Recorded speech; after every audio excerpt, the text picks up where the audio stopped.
ಸ್ವಯಂ ಸೇವಕರು.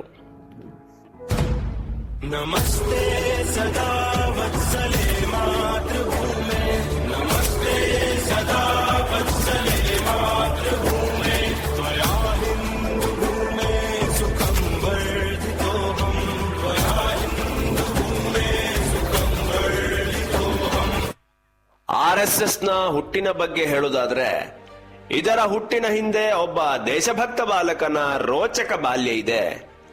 ಆ ಬಾಲಕ ಪ್ರಾಥಮಿಕ ಶಾಲೆ ಓದುತ್ತಾ ಇರುವಂತಹ ಸಮಯ 1897ರಲ್ಲಿ ವಿಕ್ಟೋರಿಯಾ ರಾಣಿಗೆ 60 ವರ್ಷಗಳು ಕಳೆದಿತ್ತು.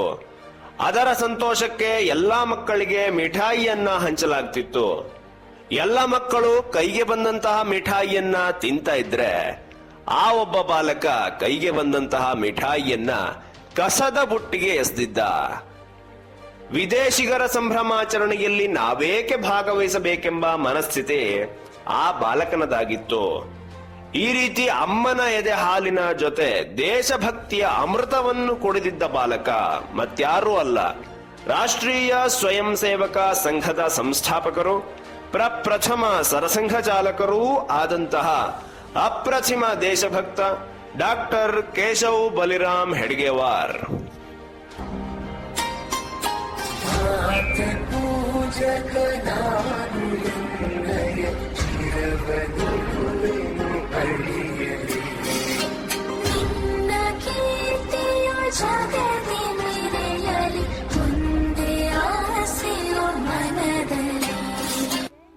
ದಿನಾಂಕ ಸೆಪ್ಟೆಂಬರ್ 27, 1925 ವಿಜಯದಶಮಿ ದಿನದಂದು ದೇಶಭಕ್ತಿ, ಸಮಾಜದಲ್ಲಿ ಏಕತೆ, ಪ್ರತಿಯೊಬ್ಬರಲ್ಲೂ ಸೇವಾ ಮನೋಭಾವವನ್ನ ಬೆಳೆಸಲು 4 ಜನ ಯುವಕರನ್ನು ಕಟ್ಟಿಕೊಂಡು ಪುಟ್ಟ ಗರಡಿ ಮನೆಯೊಳಗೆ ಸದಾ ರಾಷ್ಟ್ರ ಸೇವೆಯನ್ನ ಮಾಡಲು ಒಂದು ಸಂಘ ಸ್ಥಾಪನೆಯಾಯಿತು.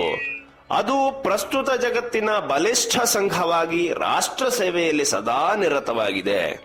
ಅದುವೇ RSS, ರಾಷ್ಟ್ರೀಯ ಸ್ವಯಂ ಸೇವಕ ಸಂಘ.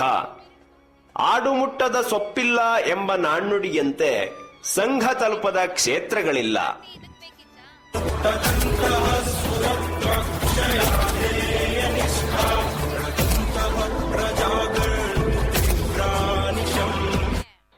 ದೇಶದ ಏಕತೆಗೋಸ್ಕರ RSS ಇನ್ನೇನ್ ಮಾಡ್ತಿದೆ?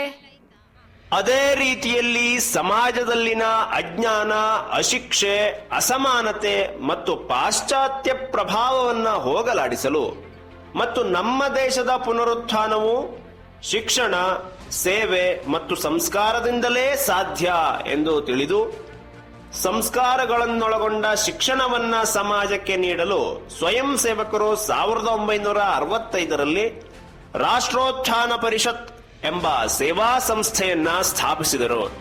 ಈ ಸಂಸ್ಥೆ ಸ್ಥಾಪನೆಯ ಉದ್ದೇಶವೇನೆಂದ್ರೆ, ಸಮಾಜದಲ್ಲಿ ರಾಷ್ಟ್ರಭಕ್ತಿ ಮತ್ತು ಮಾನವೀಯ ಮೌಲ್ಯಗಳನ್ನ ಬೆಳೆಸುವುದು, ಶಿಕ್ಷಣದ ಮೂಲಕ ವ್ಯಕ್ತಿತ್ವ ನಿರ್ಮಾಣ, ಸೇವಾ ಕಾರ್ಯಗಳಿಂದ ಗ್ರಾಮಾಭಿವೃದ್ಧಿ, ಭಾರತೀಯ ಸಂಸ್ಕೃತಿಯ ಸಾರವನ್ನು ಬದುಕಿನ ಭಾಗವಾಗಿಸುವುದು, ಧರ್ಮ, ಜಾತಿ, ಭಾಷೆ ಭೇದವಿಲ್ಲದೆ ಎಲ್ಲರಲ್ಲೂ ಭಾರತೀಯತೆ ಮೂಡಿಸುವುದೇ ಈ ಸಂಸ್ಥೆಯ ಉದ್ದೇಶವಾಗಿದೆ.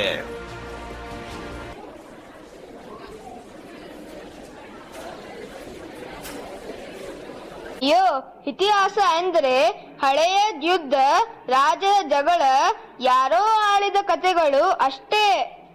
ಅದರಲ್ಲೇನಿದೆ ನಮಗೀಗ? ರವಿ, ನಿನ್ನ ಮಾತು ಕೇಳಿ ಬೇಸರ ಆಯಿತು. ಇತಿಹಾಸ ಎಂದರೆ ಹಳೆಯ ಕಥೆಗಳಲ್ಲ, ಅದು ನಮ್ಮ ಗುರುತು. ನಾವು ಯಾರು, ಯಾವ ಸಂಸ್ಕೃತಿಯ ಮಕ್ಕಳು ಎಂಬುದನ್ನು ಕಲಿಸುವ ಜೀವಂತ ಪಾಠ. ನಿಜವಾದ ಇತಿಹಾಸ ಯಾರಿಗೆ ಗೊತ್ತು? ಎಲ್ಲರೂ ತಮ್ಮದೇ ರೀತಿಯಲ್ಲಿ ಬರೆದುಕೊಂಡಿದ್ದಾರೆ ಅಂತ ಕೇಳಿದ್ದೇನೆ. ಅದೇ ತಪ್ಪು ಅರ್ಥ ಮಾಡಿಕೊಳ್ಳುವ ವಿಷಯ ಮಕ್ಕಳೇ. ನಿಜವಾದ ಇತಿಹಾಸ ತಿಳಿಯಲು ರಾಷ್ಟ್ರೋತ್ಥಾನ ಸಾಹಿತ್ಯವನ್ನು ಓದಬೇಕು. ಲೇಖಕರು ಕೇವಲ ಕತೆ ಹೇಳಲ್ಲ, ಸತ್ಯದ ಬೆಳಕು ಹಚ್ಚಿದ್ದಾರೆ. ನಮ್ಮ ನಾಡಿನ ನವೋತ್ಥಾನದ ಶಕ್ತಿಯು ಪುಸ್ತಕಗಳಲ್ಲಿ ಅಡಗಿದೆ. ಅದೇ ಶಕ್ತಿ ರಾಷ್ಟ್ರೋತ್ಥಾನ ಪರಿಷತ್ತಿನ ಸಾಹಿತ್ಯದಲ್ಲಿ ಉಸಿರಾಡುತ್ತಿದೆ. ರಾಷ್ಟ್ರೋತ್ಥಾನದ ಪ್ರಕಾಶನ ವಿಭಾಗದಿಂದ ಪ್ರಕಟವಾದ ಗ್ರಂಥಗಳು ಕೇವಲ ಓದಲು ಅಲ್ಲ, ಬದುಕನ್ನು ಬೆಳಗಲು ಬರೆದಿವೆ. ನಮ್ಮ ಮನಸ್ಸಿನಲ್ಲಿ ನಿತ್ಯ ದೇಶಭಕ್ತಿ ಬಿತ್ತುವ ಕಾವ್ಯಗಳಂತಿವೆ. ಸೇವೆಯೇ ಧರ್ಮ, ಸಾಹಿತ್ಯವೇ ನಮ್ಮ ಶಕ್ತಿ ಎಂಬುದನ್ನು ರಾಷ್ಟ್ರೋತ್ಥಾನ ಅರಿತಿದೆ.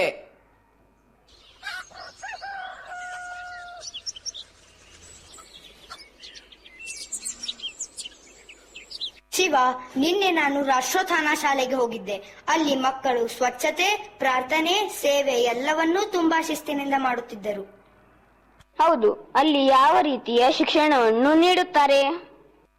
ಅಲ್ಲಿ ಪಂಚಮುಖಿ ಶಿಕ್ಷಣವನ್ನು ಬೋಧಿಸುತ್ತಾರೆ. ಅಂದರೇನು? ಕೇವಲ ಪಾಠವನ್ನಲ್ಲ, ಜೀವನದ ಮೌಲ್ಯವನ್ನು ಬೋಧಿಸುತ್ತಾರೆ. ದೈಹಿಕ, ಮಾನಸಿಕ, ಭಾವನಾತ್ಮಕ, ಬೌದ್ಧಿಕ, ಆಧ್ಯಾತ್ಮಿಕ ಅಂಶಗಳನ್ನೊಳಗೊಂಡ ಶಿಕ್ಷಣ ನೀಡುತ್ತಾರೆ. ಆಯ್ತು, ನನಗೆ ರಾಷ್ಟ್ರೋತ್ಥಾನದ ಶಾಲೆಯಲ್ಲಿ ಯಾವ ರೀತಿ ಶಿಕ್ಷಣ ನೀಡುತ್ತಾರೆ ಎಂದು ಇವತ್ತು ತಿಳಿಯಿತು. ಈ ರೀತಿಯ ಶಿಕ್ಷಣವನ್ನು ನಾವೆಲ್ಲರೂ ಸದುಪಯೋಗಪಡಿಸಿಕೊಳ್ಳೋಣ, ಮುಂದಿನ ಪೀಳಿಗೆಗೂ ನೀಡೋಣ.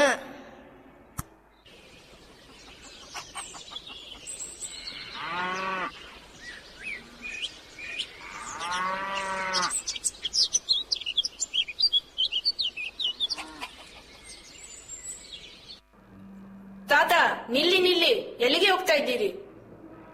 ದನಗಳನ್ನು ಮಾರಲು ಹೋಗ್ತಿದ್ದೀನಿ. ಅಜ್ಜ, ದನಗಳನ್ನು ಮಾರಬೇಡಿ, ರಾಷ್ಟ್ರೋತ್ಥಾನದ ಗೋಶಾಲೆಗೆ ಹಾಕಿ. ಅದೇನು? ಅಜ್ಜ, ಅಲ್ಲಿ ದೇಸಿ ಜಾನುವಾರು ತಳಿಗಳ ಸಂರಕ್ಷಣೆ, ಸಂವರ್ಧನೆಯನ್ನು ಮಾಡ್ತಾರೆ. ಅದೇ ರೀತಿಯಲ್ಲಿ ಕೃಷಿ ಸಂಬಂಧಿತ ತರಬೇತಿಯನ್ನು ನೀಡ್ತಾರೆ. ಕೃಷಿಕರಿಗೆ ಎತ್ತುಗಳನ್ನು ಉಚಿತವಾಗಿ ಕೊಡ್ತಾರೆ. ಎತ್ತುಗಳು ನಿಮಗೆ ಬೇಡವಾದ ಸಂದರ್ಭದಲ್ಲಿ ವಾಪಸ್ ರಾಷ್ಟ್ರೋತ್ಥಾನ ಗೋಶಾಲೆಗೆ ತಂದು ಬಿಡಬೇಕು. ದೇಸಿ ತಳಿಯನ್ನು ಉಳಿಸಲು ಮತ್ತು ರೈತರಿಗೆ ಸಾವಯವ ಕೃಷಿಯ ಅರಿವು ಮೂಡಿಸಲು ರಾಷ್ಟ್ರೋತ್ಥಾನ ಪರಿಷತ್ 2006ರಲ್ಲಿ ಮಾಧವ ಸೃಷ್ಟಿ ಎಂಬ ಪ್ರಕಲ್ಪವನ್ನು ಆರಂಭಿಸಿತು. ಅಜ್ಜ, ಅಲ್ಲಿಯೇ ನಿಮ್ಮ ದನಗಳನ್ನು ಹಾಕಬಹುದು.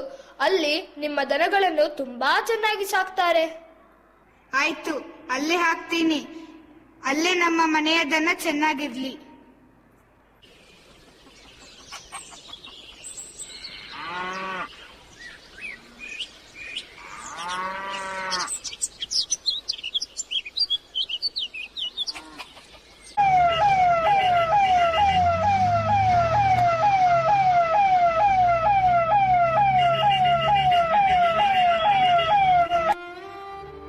ಅಯ್ಯೋ ಮಗಳೇ, ಏನಾಯ್ತು ನಿನಗೆ? ಯಾರಾದ್ರೂ ಉಳಿಸ್ಕೊಡಿ ನನ್ನ ಮಗಳನ್ನ, ಯಾರಾದ್ರೂ ಉಳಿಸ್ಕೊಡಿ.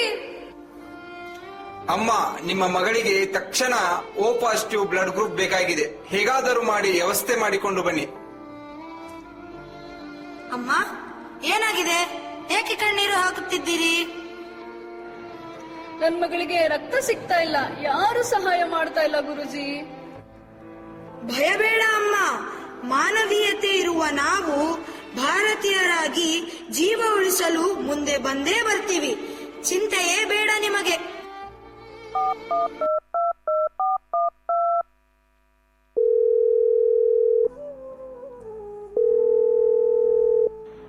ಸ್ವಯಂ ಸೇವಕರೇ, ತಕ್ಷಣ ರಕ್ತದ ಅಗತ್ಯವಿದೆ, ಆಸ್ಪತ್ರೆಗೆ ಬನ್ನಿ.